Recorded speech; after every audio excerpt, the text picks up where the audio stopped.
തൊഴിലിനെ കുറിച്ചാണ് പറഞ്ഞത്, ജോലിയെക്കുറിച്ച്. ജോലി ചെയ്യുന്നവനോടുള്ള ബഹുമാനമാണ്, അധ്വാനിച്ച് അന്നം കഴിക്കുന്നവനോടുള്ള ബഹുമാനം. അവന് ജോലി കൊടുക്കുന്നവർ അമിതമായ ജോലി കൊടുക്കരുത്. നിശ്ചിതമായ സമയത്ത് മാത്രമേ അവന് ജോലി ചെയ്യാൻ പാടുള്ളൂ, ജോലി ചെയ്യിക്കാൻ പാടുള്ളൂ. അവന്റെ ആരോഗ്യത്തിന് പറ്റിയ ജോലികൾ മാത്രമേ കൊടുക്കാൻ പാടുള്ളൂ, അതിൽ കൂടുതൽ ജോലികൾ കൊടുക്കരുത്. ഇനിയാണ് പറയുന്നത്, അവന്റെ വിയർപ്പാറുന്നതിന് മുമ്പ്, ജോലി ചെയ്യുന്നവന്റെ വിയർപ്പാറുന്നതിന് മുമ്പ് അവന്റെ പ്രതിഫലം കൊടുക്കണമെന്നാണ്.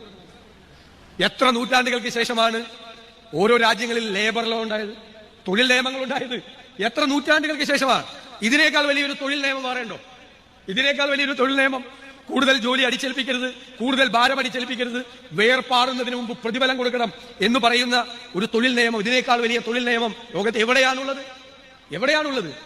എല്ലാത്തിനെയും ചേർത്ത് പിടിക്കുന്ന, എല്ലാവരെയും കാരുണ്യവും സ്നേഹവും എപ്പോഴും ഉയർത്തിപ്പിടിക്കുന്ന ആ ചിന്തകളാണ് വിശുദ്ധ ഗ്രന്ഥം ഒരു ജീവിതക്രമമായി ചിട്ടപ്പെടുത്തിയിട്ടുള്ളത്.